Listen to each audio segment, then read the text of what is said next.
Good morning everyone. Online classes में एक बार फिर से आपका स्वागत है। देखिए, हम एक समान अभिसरण पर आधारित परीक्षण पढ़ रहे थे और इससे पहले वाली क्लास में हमने जो परीक्षण पढ़ा था उसी से संबंधित ये परीक्षण है। लास्ट परीक्षण है आपका, इसका नाम है डिक्ले परीक्षण। ठीक है, ये आपको टेस्ट लग रहा होगा, लेकिन हिंदी में इसको डिक्ले परीक्षण ही बोलते हैं। ठीक है, अब तक अपने 3 परीक्षण हो चुके हैं। तो जो इससे पहले वाली क्लास में अपना परीक्षण हुआ था जिसका नाम था आबेल परीक्षण, उसमें हमने काम में लिया था जो आपका कोशिका सामान्य अभिसरण सिद्धांत है उसको काम में लिया था और उसकी सहायता से प्रूफ किया था। तो अब जो इससे पहले वाला परीक्षण है उसकी सहायता से हम इसको प्रूफ कर देंगे। ठीक है, देखिए पहले तो ये परीक्षण है क्या, इसका स्टेटमेंट देखते हैं, फिर दोनों में अंतर करते हैं कि कहाँ पे दोनों में अंतर है। ओके, आप ध्यान से देखिएगा, आसान है, बिल्कुल हो जाएगा आराम से। देखिए शुरू करते हैं। नाम है इसका डिक्ले परीक्षण, ये लास्ट परीक्षण है। एक आप थ्योरम के रूप में इसको समझ सकते हो। स्टेटमेंट क्या है समझिए। श्रेणी समीशन fnx gnx अंतराल ab पर एक समान अभिसारी होती है। यही वहां पे प्रूफ करवा रहा था, सेम टू सेम यही कंडीशन प्रूफ करवा रहा था कि कोई श्रेणी है समीशन fnx gnx यानी दो फलन है उनका मल्टीप्लाई के रूप में श्रेणी है, उसको आपको प्रूफ करना है कि वो क्या है, एक समान अभिसारी है। सेम टू सेम कंडीशन वहां पे थी। ओके, अब यदि तो यहाँ पे केवल यदि है तो मतलब आपको दोनों तरफ से इसको प्रूफ नहीं करना पड़ेगा। ये बात इससे पहले वाली क्लास में हम डिस्कस कर चुके हैं। उसमें 3 कंडीशन दी गई थी, एक दृष्ट की कंडीशन दी गई थी, एक समान परिबद्ध की दी गई थी और उसमें दिया गया था कि समीशन fnx है वो एक समान अभिसारी है। ये 3 कंडीशन वहां पे दी गई थी। अब यहाँ पे कौन कौन सी कंडीशन दी गई है वो देखिए। पहली कंडीशन है for x belongs to ab, ये आपका कोई क्लोज इंटरवल है, इसमें कोई एक अवयव, फोर मतलब ये सभी अवयव के लिए। ठीक है, तो एक अवयव ले लिया और भी आप बहुत सारे अवयव ले सकते हो। के लिए ये अनुक्रम दे रखा है। अनुक्रम किसका है, ये फलन का अनुक्रम है। जीएनएक्स क्या है, वो फलन है और ये इसका अनुक्रम। ये क्या है, ये धनात्मक पदों का है, मतलब इसमें सारे पद क्या है, g1x g2x g3x चाहे जितने भी हो सब क्या है, पॉजिटिव है। ठीक है, उनका एक दिष्ट हासमान अनुक्रम है।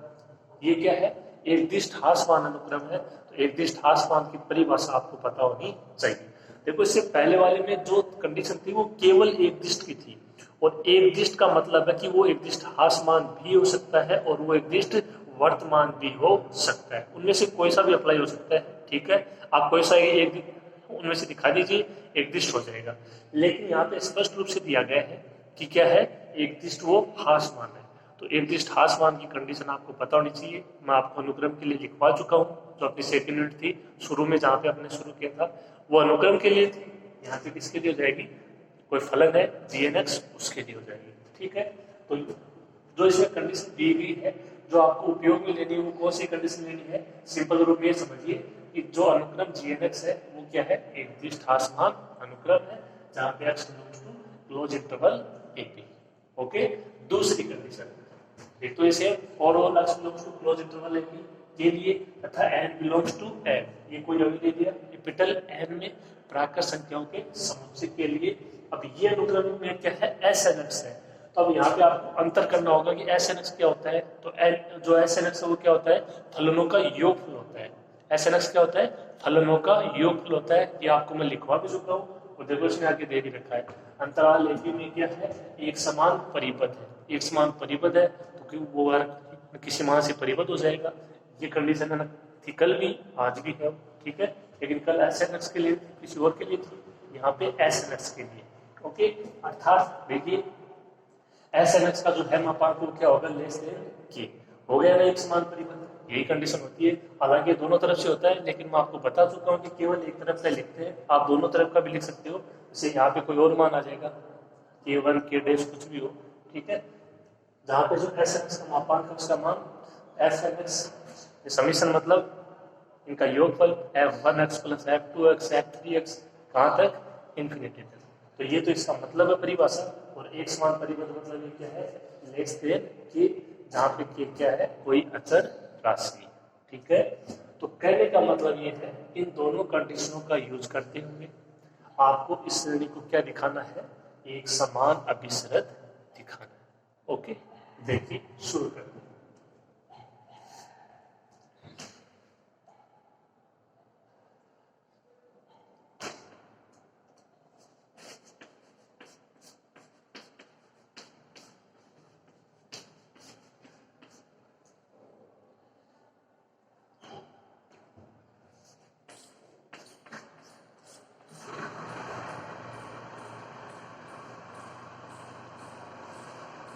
दिया गया है कि एस एन एक्स का जो मापांक है वो क्या है, लेस देन ए, जहाँ पे जो एस एन एक्स का मतलब क्या है, जो फलन है उनका वो क्या है, योगफल है। ठीक है, तो इसको काम में ले लेंगे जब अपने को जरूरत पड़ेगी। अपने को कंडीशन लेनी है कौन सी, एस एन एक्स का जो मापांक है वो क्या है, एक समान परिबद्ध है, यानी वो क्या है, लेस देन ए। ठीक है, और एक्स बिलोंग्स टू ए, और जो के है वो कांस्टेंट राशि है ही कोई। ओके, इसको लिखने की जरूरत नहीं। इसके अलावा और क्या दिया गया है, जीएनएक्स क्या है, एक दिष्ट आसमान अनुक्रम है।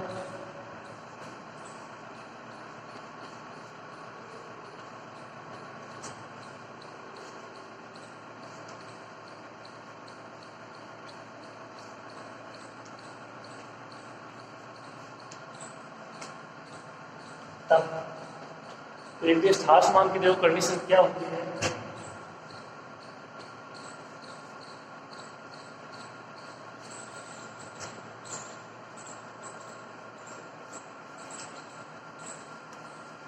आप इसको समझने के लिए ऐसे लिख सकते हो, जी एन एक्स होगा वो क्या होगा, ग्रेटर देन इक्वल टू होगा जी एन प्लस वन एक्स। देखिए मैं आपको जो कंडीशन लिखवा चुका हूँ ये है,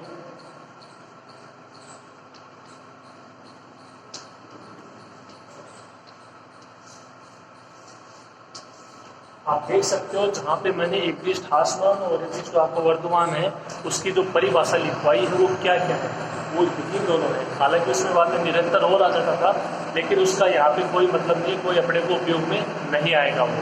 तो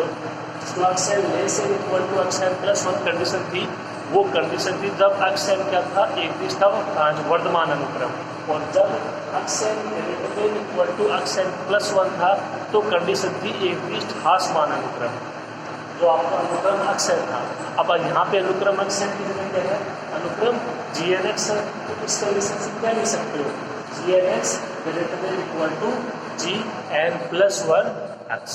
ओके, ये कंडीशन आपको लिखनी है किसकी परिभाषा से, एक दिष्ट आसमान अनुक्रम। वहाँ पे अनुक्रम अक्सर था, यहाँ पे अनुक्रम क्या है, जी एन एक्स है। तो मेरे हिसाब से कोई दिक्कत नहीं होनी चाहिए। देखो परिभाषा तो देखो यहाँ पे पता होनी चाहिए, इनके बगैर यहाँ पे काम नहीं चलेगा। कैलकुलेशन तो है नहीं, केवल परिभाषाएं कॉन्सेप्ट, इनके बगैर काम नहीं होने वाला। ओके, तो पहले आप इसको अच्छे से समझिए, क्या अपने को दिया गया है, क्या प्रूफ करना है, इसको लिखिए और थोड़ा सा इसको शुरू कर लीजिए सोल्यूशन को, फिर हम आगे करते हैं। ओके, ये परिभाषा आपको पता होनी चाहिए।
अब देखो जो हम यहाँ पे अप्लाई करने जा रहे हैं वो सेम टू सेम इससे पहले वाली क्लास में जो आपको करवाया था उससे सेम। जो कंडीशन क्या लेनी है, और ये दो अभी ले लिया है P Q belongs to N.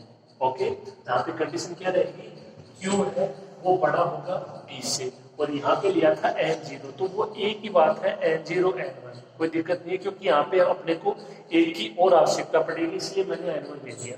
फिर n1 एक और आएगा n2, तो n1 n2 को मिला के अपन लास्ट में n0 ले आएंगे। ठीक है, इसमें आपको इतना डाउट करने की जरूरत नहीं है। जो कल वाली कंडीशन थी वो यही थी, P Q belongs to N, Q है वो पी से बड़ा था, n0 की जगह मैंने कोई n1 ले लिया, तो उसमें कोई परेशानी नहीं होती। बात ये की है n0 भी बिलोंग्स टू एन, n1 भी बिलोंग्स टू एन, और ये आपका दिया गया है for all x belongs to close interval A B के लिए। देखिए क्या कंडीशन आपको काम में लेनी है।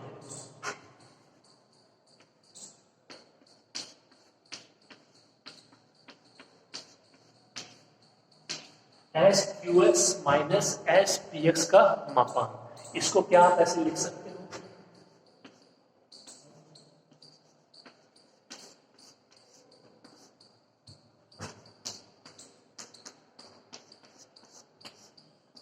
एस क्यू एक्स का मापांक अलग हो गया, एस पी एक्स का मापांक अलग हो गया, ये प्लस आ गया, फिर क्या आ जाएगा लेस देन इक्वल टू। ये कॉम्प्लेक्स में आपने एक बहुत सारी समीकरणें हैं प्लस और माइनस के रूप में, कौन सी है वो मैं यहाँ पे लिख देता हूँ।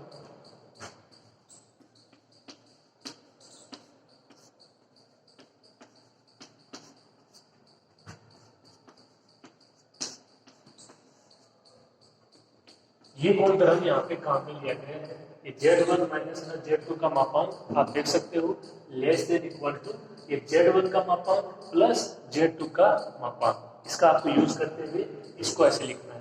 जो यहाँ पे Z1 है उसकी जगह SQX है, जो Z2 है उसकी जगह SPX है, आप इसको आसानी से लिख दोगे। ओके, अब इसके बाद इनका मान अप्लाई करना आपको समीकरण 1 से। देखिए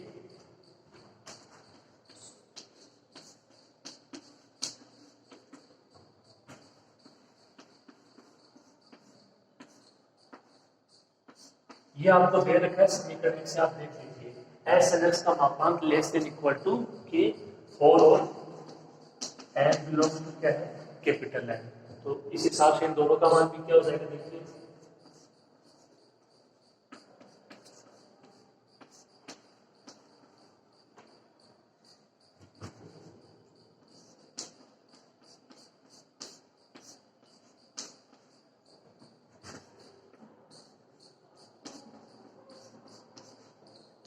देखो ये कंडीशन दी गई है for all N belongs to N, मतलब एन के सभी अवयवों के लिए, एन के सभी अवयवों के लिए ये कंडीशन है वो सत्य है, इसका मतलब ये होता है। तो यहाँ पे देखो पी और क्यू भी तो एन के अवयव है, पी और क्यू भी क्या है एन के अवयव, इसका मतलब यदि एन की जगह आप रिप्लेस करते हो किसको पी और क्यू को, किसको पी और क्यू को, तब भी ये कंडीशन क्या रहेगी सेटिस्फाइड। इसीलिए देखो इस सिंह का इतना यूज हो जाता है यहाँ पे फॉर ऑल, मतलब एन के सभी अवयव के लिए। ये भी क्या है एन के अवयव है, इनकी जगह आप यदि और भी कोई अवयव लेते हो एन में तो उसके लिए भी कंडीशन क्या होगी सेटिस्फाइड होगी। ऐसा नहीं कि केवल एक, सारे अवयव के लिए। ओके, आपको केवल इतना करना है जो ये समीकरण 1 है उसके अनुसार इसका और इसका मान भी क्या हो जाएगा लेस देन के हो जाएगा। इसकी सहायता से सॉरी यहाँ से दोनों की सहायता से इसका मान अप्लाई कर दोगे। अपन 1 दे चुके हैं, आप इसको 2 दे देना और इनको 3 दे देना। ठीक है, 3 में उपयोग करोगे, सॉरी 2 में उपयोग करोगे किसका 3 का। देखिए आगे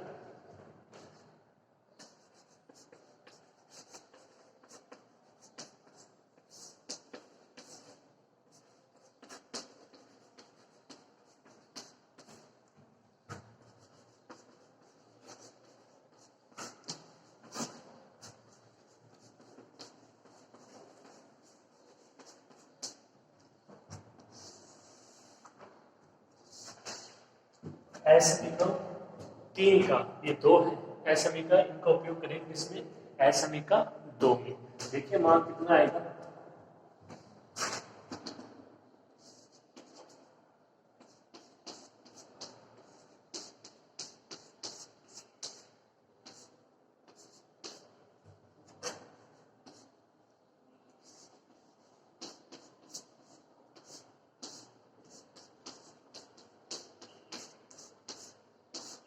ये मान अपने पास है। अब इसमें इसका मान अप्लाई कर देंगे और इसका मान अप्लाई कर देंगे तो क्या आ जाएगा लेस देन के प्लस के। इसका मान अप्लाई करेंगे के, इसका मान अप्लाई करेंगे के, और चिन्ह कौन सा है के, ठीक है। वो इक्वल टू भी आ सकता है, देखो कोई दिक्कत नहीं है, लेकिन यहाँ पे जो एक समान परिबद्ध की कंडीशन है उसमें आप देख लीजिए आपको लेस देन दिया गया है, ठीक है।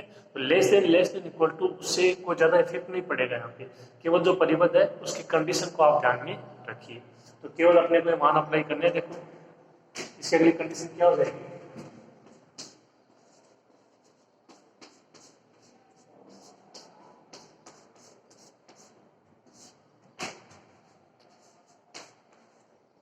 S Q x minus S P x का जो मापांक है वो लेस देन हो जाएगा किससे, 2k से, ओके। k प्लस के 2k हो जाएगा। अब ये जो है इसको हमने कल हल किया था, इस कंडीशन के लिए आप याद कीजिए थोड़ा, इससे पहले वाली क्लास में जो q है उसका मान 5 रखा था, p है उसका मान रखा था 2, और उसको हल करके बताया था कि इसका मान क्या आएगा, ठीक है। तो इसका मान देखो क्या आएगा,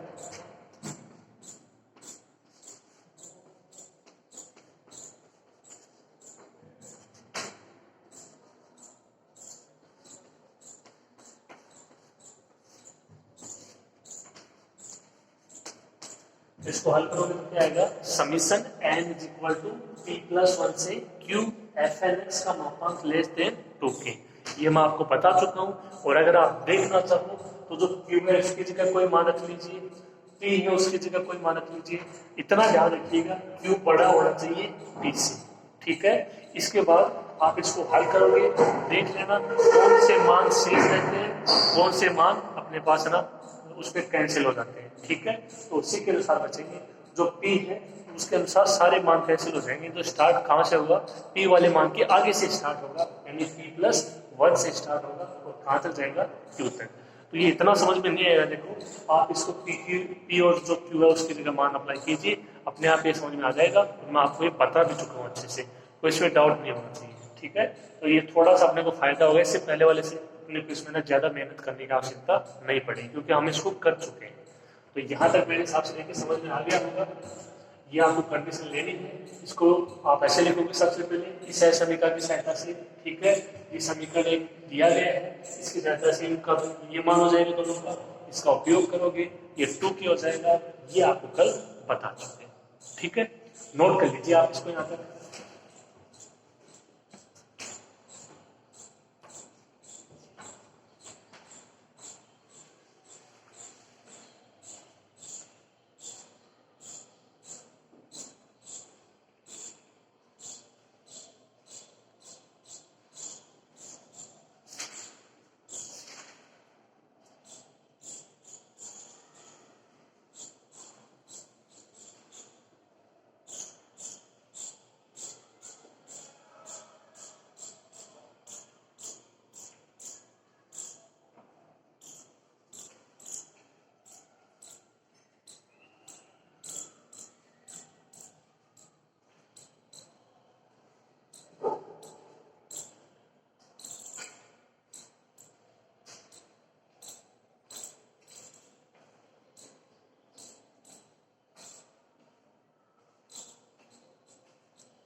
देखिए यहाँ पर इतना आ चुका है।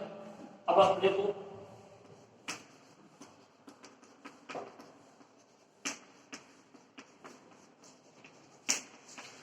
Summation n is equal to p plus 1 से q, n is equal to p plus 1 से q fn x का मापांक है वो यदि आ जाए लेस देन एप्सिलॉन, तो क्या हो जाएगी, ये श्रेणी आपकी एक समान अभिसारी। आप देख लीजिए जो कल हमने प्रूफ किया है, इसी श्रेणी को एक समान अभिसारी दिखाया है, तो इसी कंडीशन से दिखाया है, और उसने उपयोग किया था जो कोशी का सामान्य अभिसरण सिद्धांत है उसका। तो यहाँ पे भी अपने पास यदि इस प्रकार की कंडीशन आ जाती है, जो यहाँ पे अपने को जो इसमें प्रतिबंध दे रखे हैं उनकी सहायता से ये कंडीशन आ जाती है, तो श्रेणी क्या हो जाएगी, एक समान अभिसारी। तो ये थोड़ा सा दोनों में सेम हो जाएगा कि दोनों को एक समान अभिसारी दिखाने के लिए जो कंडीशन अपने को लेके आनी है वो क्या है, सेम लेके आनी है। हालांकि उनमें प्रतिबंध है वो अलग अलग दिए गए हैं, और एक समान परिबद्ध वाली कंडीशन वो तो देखो सेम है दोनों में, ठीक है। वहां पे वो GNX के लिए थी, यहाँ पे किसके लिए है, SNX के लिए। तो यहाँ पे आज आपको देखो इसमें ना इसको दोनों रूप में सोचना पड़ेगा। विश्लेषित करना पड़ेगा थोड़ा सा कि क्या इनमें अंतर है और क्या इनमें समानता है। ठीक है, तो थोड़ा सा ऐसे याद रखिए कि अगर आप इसको ले आते हो तो श्रेणी क्या हो जाएगी, एक समान अभिश्रित हो जाएगी। ओके, अब आप लोग क्या करना है, तो इसी को लेके चलेंगे, हल करेंगे प्रतिबंध 1 और 2 की सहायता से, और इसको ले आएंगे लेस देन एप्सिलॉन। एप्सिलॉन क्या है, ग्रेटर देन 0। अब मान लो किसी कांस्टेंट की वजह से एप्सिलॉन की जगह कुछ और आ जाता है, तब भी वो गलत नहीं माना जाएगा, मैं आपको बता चुका हूँ। बस उसकी कंडीशन सेटिस्फाई होनी चाहिए कि एप्सिलॉन ग्रेटर देन 0 है, तो यहाँ पे जो भी मान है वो क्या होना चाहिए, ग्रेटर देन 0 होना चाहिए, क्योंकि यहाँ पे के कांस्टेंट है, तो हो सकता है हट जाएगा, हो सकता है न हटे। ठीक है ना, अगर हटेगा तो अपने को साथ में कोई मान लेना पड़ेगा, फिर आप सोचोगे कि यही मान क्यों लिया। तो इस तरीके से तो आपको जो ठीक लगे आप उससे कर सकते हो। बस याद ही रखिए कि यहाँ पे जो मान है वो क्या होना चाहिए, वो एप्सिलॉन के रूप में ग्रेटर देन 0 होना चाहिए। ठीक है मेरी बात, तो हम अब इसको हल करेंगे। देखिए आप, देखिए अब मान ज्ञात करते हैं।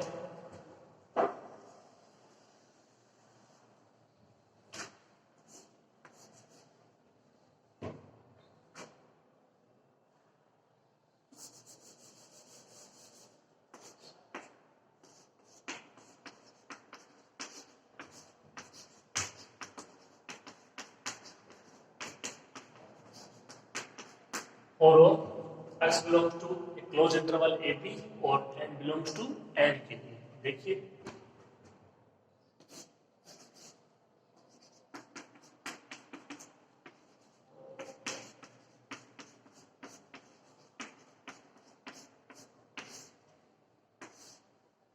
अब आपको इसको हल करना है, तो इसको हल कहाँ से शुरू करोगे वो आप ध्यान से समझिएगा। यहाँ पे जो स्टेप आएगी उसको आपको ध्यान से समझना है, वो समझ में आ जाएगी, आगे इसमें कुछ भी ऐसा नहीं। ठीक है, ये जो अपनी लास्ट इक्वेशन है इसको आप ध्यान दे देना। अब देखिए इसको हल करते हैं।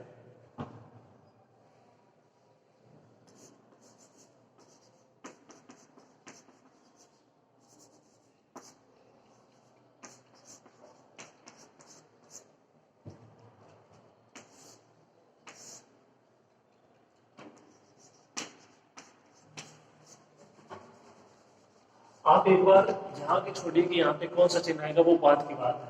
एक बार आप सोचिए ये जो मैंने पद लिखा है और ये जो पद लिखा है इसका मतलब क्या है। देखो इसका मतलब ये है कि दोनों समीशन के साथ है। यहाँ पे इसका क्या मतलब है, ये दोनों समीशन के साथ है। ये अपने आप में एक अलग पद है, इसका कोई मान आएगा और उसके साथ में केवल क्या है, GNX है। ठीक है, जो समीशन है उसके साथ क्या है, FNX है, और ये इसका कोई n का मान है। ठीक है, तो अब इनको अलग से हल करके देखते हैं कि इसके बीच में कौन सा चिन्ह आएगा। आप ध्यान से देखना, जैसे देखो आप यहाँ पे अप्लाई करते थे,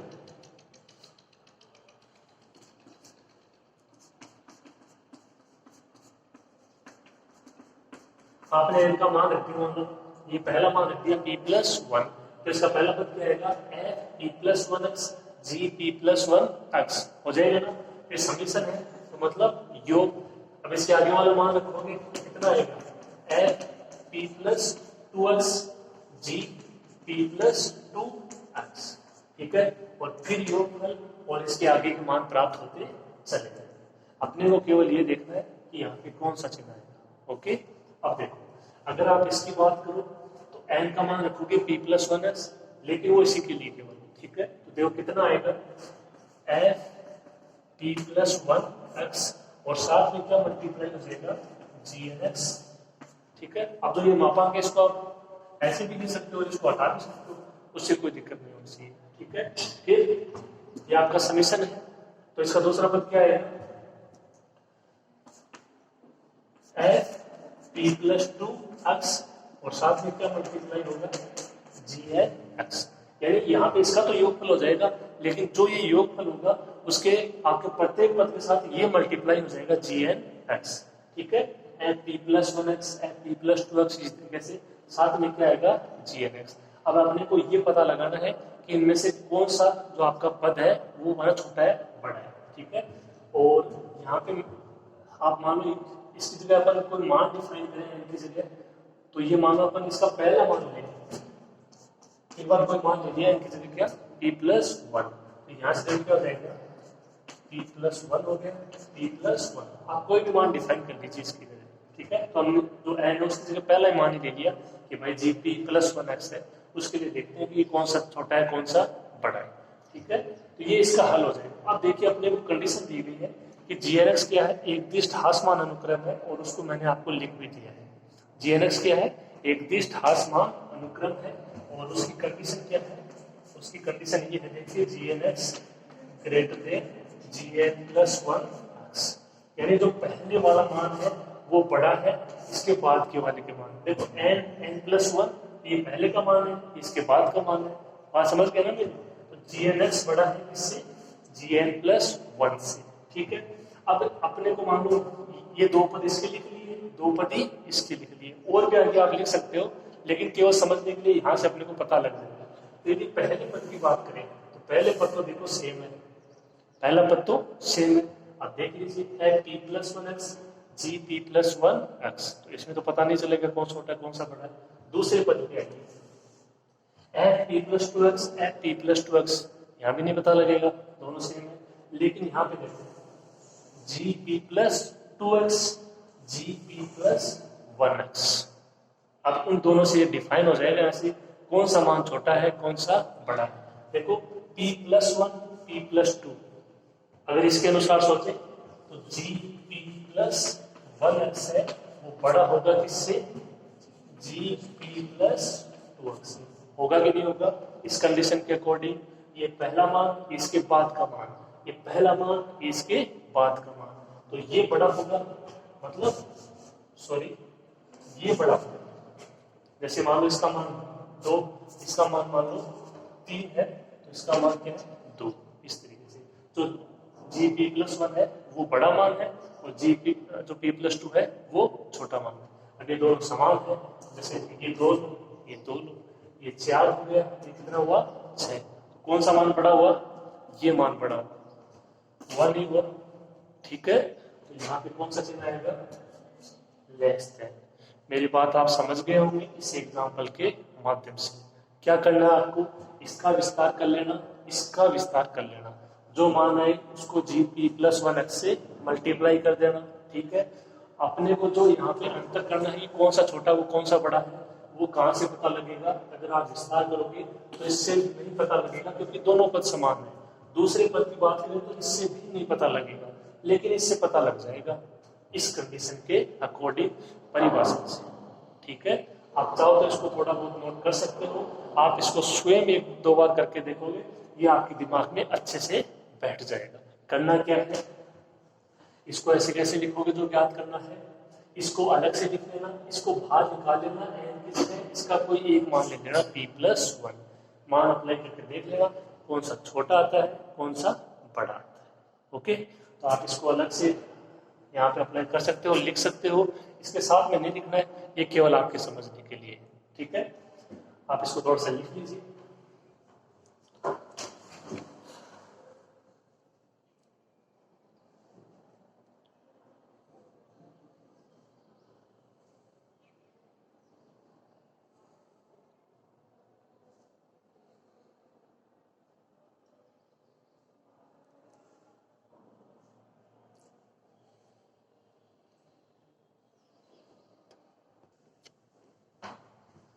ये आपने नोट कर लिया होगा।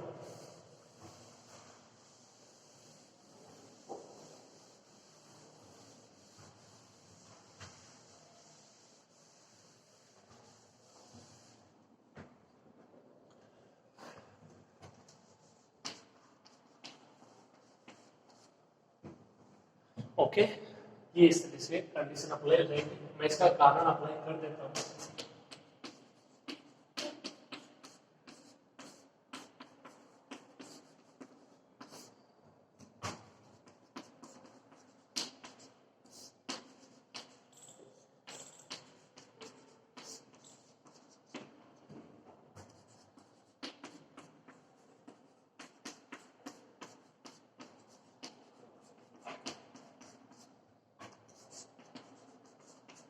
ये इसकी मैन परिभाषा से आप इसको ऐसा लिख सकते हो, जीएनएक्स क्या है, एक दिष्ट हासमान अनुक्रम है, जीएनएक्स क्या हो जाएगा, greater than equal to G N plus one X. यहाँ पे भी आप इसके लिए लिखो तो देखो आप ऐसा लिख सकते हो, एन की जगह क्या लिया है पी प्लस लिया है 1, कितना हो जाएगा जी पी प्लस 2x, और ये डिसाइड कर देगा। इसके आगे की और अप्लाई करना चाहो, जैसे अपन ने दो पर लिखे थे, आप एक एक पर और लेते हो तो आ जाएगा जी जो पी प्लस 2 होगा वो जी पी प्लस 3x से क्या होगा बड़ा। इसी तरीके से आप और भी लिख सकते हो। देखो ये केवल आपके समझ में आना चाहिए और कुछ नहीं है।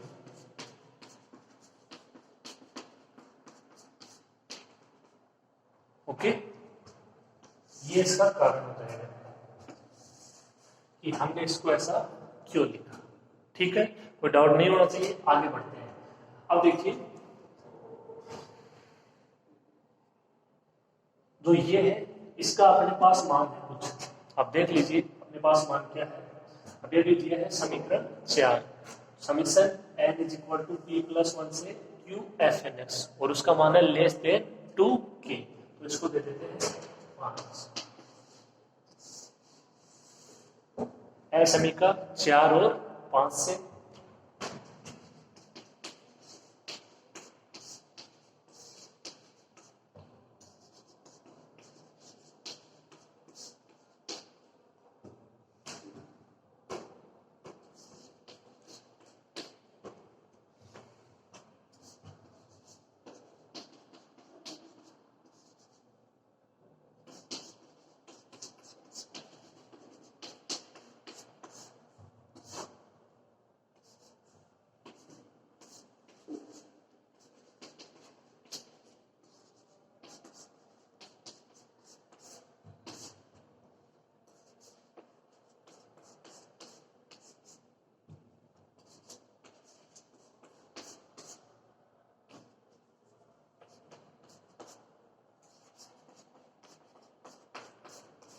ये सारे पद आपको एक ही लाइन में लिखने हैं। ठीक है, क्या लिखोगे समीकरण 4 और 5 से?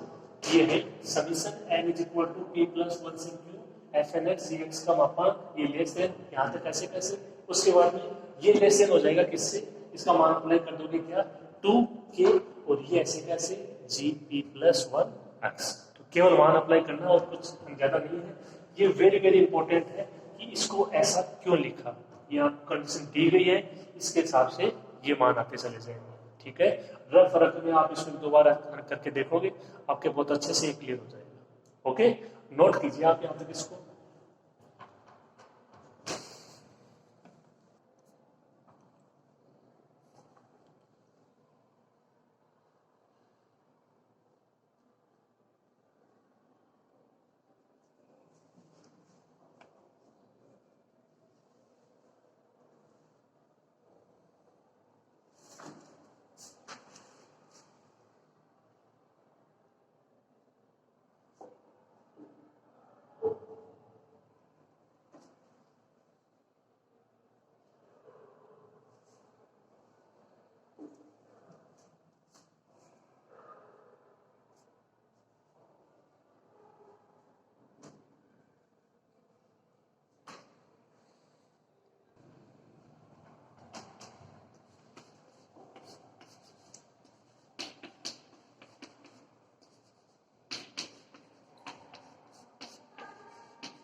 तो अपने पास जो लास्ट इक्वेशन है वो क्या है, समीकरण n is equal to p plus 1 से q F N X C N X का मापांक लेस देन क्या होगा 2k into G P plus 1x, इसको आप दे दोगे 6। अब देखो जो आपको दिया है कि जी एन एक्स है वो क्या है, एक दिश ह्रासमान अनुक्रम है, उसके साथ में एक कंडीशन और दे रखी है कि वो शून्य को अभिसरित होता है।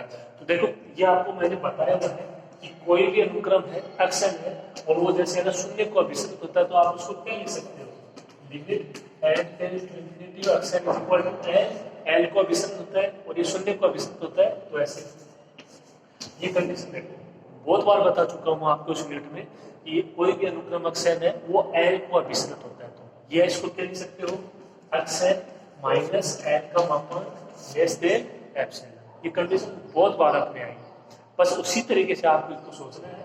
यहाँ पे ये कह रहा है कि जी एन एक्स है वो क्या है शून्य को अभिसरित हो रहा है। आप देख लीजिए उसमें क्या हो जाएगा, इसके हिसाब से जी एन एक्स माइनस 0 का मापांक लेस देन एप्सिलॉन। बस इस कंडीशन का उपयोग करना है, ये प्रूफ हो जाएगा। ओके, तो आपको ये कंडीशन ध्यान में होनी चाहिए, इसमें थोड़ा सा आपको चेंज करना है। देखिए चेंज कर देते हैं हम।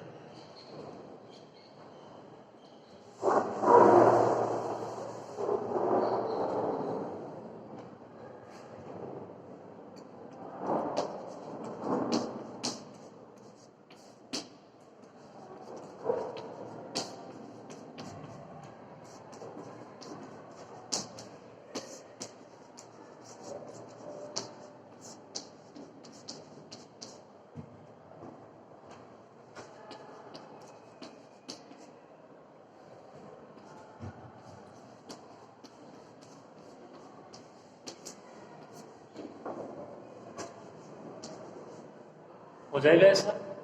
जी एन एक्स क्या है, ये दे रखा आपको, शून्य को एक समान अभिसृत होता है, क्या लिखोगे, जी एन एक्स माइनस 0 का मापांक लेस देन एप्सिलॉन। अब देखो यहाँ से देखो अपन इसका मान रखेंगे तो ये एप्सिलॉन, ये आ जाएगा 2k इंटू एप्सिलॉन। अब अपने को ये लेके आना लेस देन एप्सिलॉन, तो यदि आप 2k को हटाना चाहो तो आप यहाँ से इसके क्या ले लेना, अपॉन में 2k ले लेना। ये अब आपके ऊपर डिपेंड है। देखो एप्सिलॉन लोगे, यहाँ से एप्सिलॉन इंटू 2k हो जाएगा, बात हुई रहेगी इसकी जगह। और यदि एप्सिलॉन की जगह एप्सिलॉन अपॉन 2k लेते हो तो ये 2k से 2k क्या हो जाएगा, कैंसिल हो जाएगा, लास्ट में क्या बच जाएगा, लेस देन एप्सिलॉन बच जाएगा। तो जो आपको ठीक लगे आप उससे कर सकते हो, जो अपनी मेन कंडीशन होती है उसको लिए आप यहाँ पे एप्सिलॉन अपॉन 2k भी ले सकते हो, कोई सा भी आपके गलत नहीं माना जाएगा। तो इस चीज को मैं देखो बहुत बार आपके सामने डिफाइन कर चुका हूँ, अब आपके इसमें डाउट नहीं होना चाहिए कि ये क्यों लिया। ओके, देख लीजिए कंडीशन क्या हो रही, सेटिस्फाई।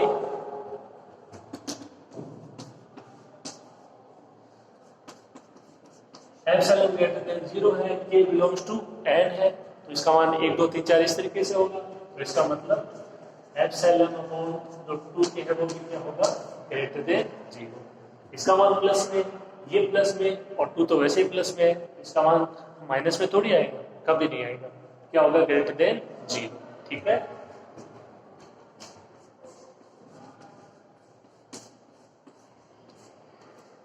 इसको क्या लिखोगे, जी एन एक्स का मापांक less than epsilon upon 2k। ठीक है, अपने को किसका चाहिए, जी पी एक्स, तो इसको क्या लिखोगे,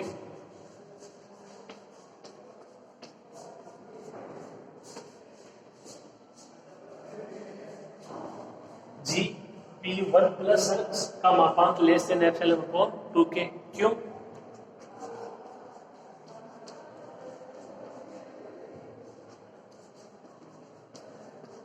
यहाँ पे देखिए जो n है वो क्या है, n belongs to capital n, और जो p प्लस 1 मान है वो आप देख लीजिए, p प्लस 1 मान किसका है, n का ही तो कोई मान है, यानी वो किसका मान है, कैपिटल n का। ठीक है, तो जैसे स्टार्टिंग में एस एन एक्स दिया गया था उसके हिसाब से एस पी एक्स और एस क्यू एक्स का मान लिखा था लेस देन क्यू, क्योंकि वो सभी के लिए।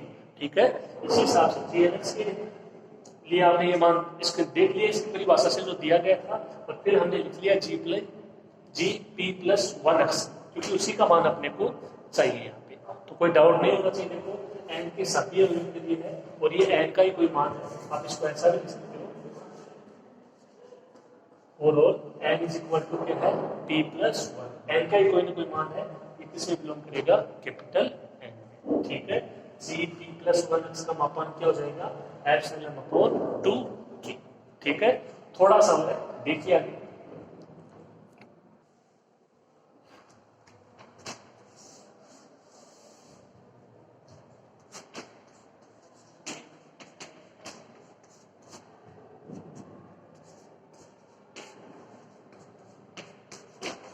अब यहाँ पे देखिए तो नहीं मापांक, तो यहाँ से इसको आप बाहर भी ले सकते हो मापांक से, कोई दिक्कत नहीं है। मान माइनस में प्लस में, वो प्लस में रहेगा, तो माइनस में तो यहाँ है नहीं, इसको क्या ले सकते हो, G P plus 1x less than epsilon upon 2k।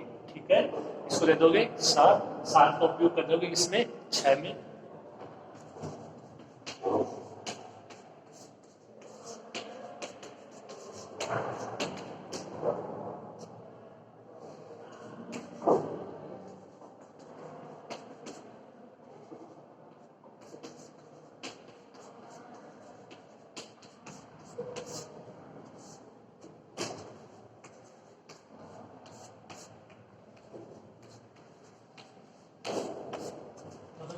Plus one x है, उसकी जगह या एक स्टेप और लिखना चाहो तो देखो इसको थोड़ा सा मैंने डायरेक्ट लिख दिया इसको।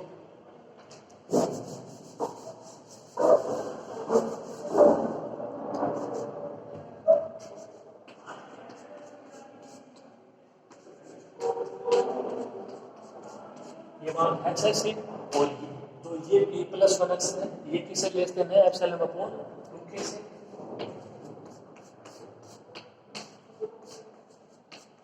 तो क्या बनेगा 2k into epsilon upon 2k, ठीक है। ये 2k से 2k कैंसिल, ये इससे लेस देन है तो ये भी क्या हो जाएगा इससे लेस देन, ठीक है। लास्ट कंडीशन क्या बचेगी, summation n is equal to b plus 1 से q fnx gnx का मापांक लेस देन एप्सिलॉन। जो कल हमने प्रूव किया था देख लीजिए, सेम टू सेम वो कब हो है। तो आप ये बोल सकते हो कि कोशी कैपेसिटर सिद्धांत से समीशन fnx gnx क्या है, एक समान अभिसारी है, जहां पे कंडीशन ध्यान में रहे कि Q बिलोंग्स टू कैपिटल है और Q है वो क्या है P से बड़ा है। ओके, लिख लीजिए आप।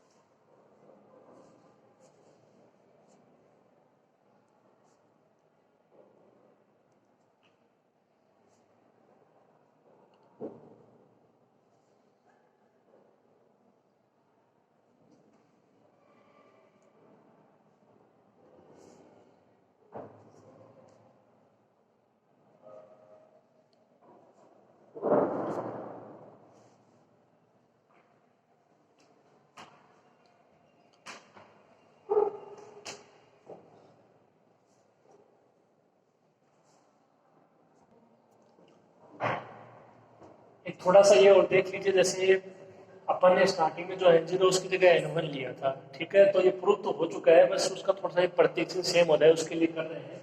जो n है यहाँ पे उसके लिए आप इसको ले लेना, जो आप लेते हो n greater than equal to n0, उसके लिए ले लेना n greater than equal to n2। एक में n आ गया 1, एक में क्या आ गया n2। अब इन दोनों को मिला के हम यहाँ से जो n1 n2 है उसकी जगह क्या लिख देंगे n0 लिख देंगे। ये खाली इसकी जो कंडीशन है उसको ना सेटिस्फाई करने का तरीका है। मैं जो यहाँ पे तरीका है वो ये है, ये आपको समझना होगा और कुछ नहीं, ठीक है। ये थोड़ी सी साथ में कंडीशन आप ऐड कर लेना।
तो ये कंडीशन तो देखो अपनी आई थी। अब इसमें ये बता दीजिए पी और क्यू अपन ने क्या लिया था, और तो ये एक सार हो गया, निष्कर्ष समझ सकते हो आप। N1 N2 आपने दोनों लिए थे, इनमें से जो मैक्सिमम होगा वही मान हो जाएगा किसका, N0 का।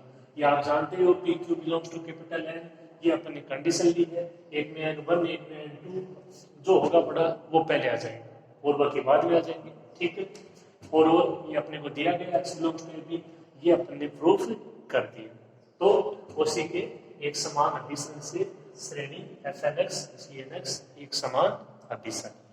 ये अपना लास्ट परीक्षण था जिसका नाम था डिगले परीक्षण। तो ये लास्ट के दोनों परीक्षण है, आवेग परीक्षण और जो आपका डिगले परीक्षण है, ये दोनों सेम टू सेम है, आपने देख लिया होगा, ठीक है। इनमें कोई ज्यादा अंतर नहीं है। एक समान एक दिष्ट वाली जो एक दिष्ट की कंडीशन थी उसमें स्पष्ट रूप से नहीं थी, केवल एक दिष्ट था, इसमें एक दिष्ट आसमान है। इसमें Snx के लिए थी, वहां पे Gnx के लिए थी। वहां पे एक कंडीशन ये भी थी कि समीशन Fnx है वो एक समान अभिसारी है, यहाँ पे ऐसा कुछ नहीं, ठीक है। वहां पे 3 कंडीशन थी, यहाँ पे 2 कंडीशन है। तो इस तरीके से आपको इनमें दोनों में थोड़ी सी समानता देखनी है। जो प्रूफ करना है वो सेम है, जो प्रूफ करने के लिए आपको स्टेप लेके आनी होगी वो दोनों में क्या है, सेम है। इनमें दोनों में इनको दोनों से आप थोड़ा बहुत ये देख लेना कि कौन कौन सी चीजें समान है और कौन कौन सी चीजें अलग है, थोड़ा सा आसान हो जाएगा वो, ठीक है। तो ये यहाँ पे अपने परीक्षण है वो कंप्लीट होते हैं।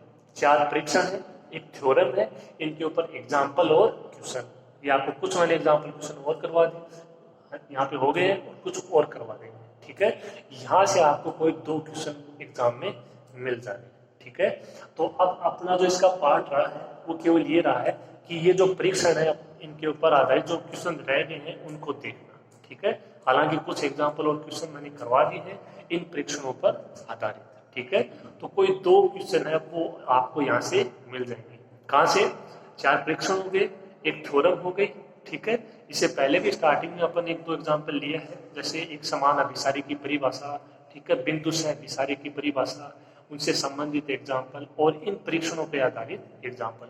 और एग्जाम्पल भी देखो जो मैंने आपको कराया वो बहुत बार आ रहे हैं, बार बार रिपीट हो रहे हैं, तो उन्हीं में से कोई ना कोई आपको मिल जाएगा, ठीक है। तो आप जो इतना मैटर है इसको और अच्छे से क्लियर कीजिए। हम इस यूनिट को जल्दी से जल्दी समाप्त करने की कोशिश करेंगे, ठीक है। अब इसके केवल एग्जाम्पल रहे हैं, क्वेश्चन रहे। आप इस परीक्षण को अच्छे से पढ़ना, ये बहुत अच्छे से आपके समझ में आना चाहिए, तब जाके एग्जाम्पल और क्वेश्चन हो पाएंगे।